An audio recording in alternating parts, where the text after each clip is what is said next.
இது தெரியாம bulk order accept பண்ணாதீங்க. கஸ்டமர் கிட்ட ஆர்டரை அக்செப்ட் பண்ணும் போதே நீங்க கலெக்ட் பண்ணிப்பீங்களான்னு கேளுங்க. பிகாஸ் நாம கொரியர் அனுப்புறதா இருந்தா அந்த சார்ஜஸையும் ஃபர்ஸ்டே நம்ம அவங்க கிட்ட சொல்லணும்.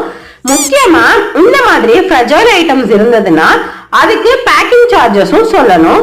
நாங்க இந்த இடத்துல தான் மிஸ்டேக் பண்ணிட்டோம்.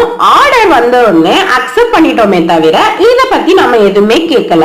அதை விட முக்கியமா ஆர்டர் அக்செப்ட் பண்ணதுக்கு அப்புறம் தான் நிறைய சேஞ்சஸ் சொன்னாங்க. மக்ல சாக்லேட் போடணும், அதுக்கு ஒரு பாக்ஸ் போடணும், அதை கிஃப்ட் ராப் பண்ணணும். இப்பவே கண்ணை கட்டுது. இன்னும் முடியல, அதுக்கு பபிள் ராப் பண்ணணும், அதை இன்னொரு பாக்ஸ்ல போடணும், அதுக்கு மேல அட்ரஸ் ஒட்டணும், அதுக்கு ஒரு டேப் போடணும். இதுல என்ன இருக்குன்னு தானே யோசிக்கிறீங்க? இதுக்கப்புறம் நடந்த கொடுமையை நெக்ஸ்ட் வீடியோல அப்லோட் பண்றேன். அது வரைக்கும் நம்ம சேனலை மறக்காம சப்ஸ்கிரைப் பண்ணி ஒரு லைக் பண்ணுங்க.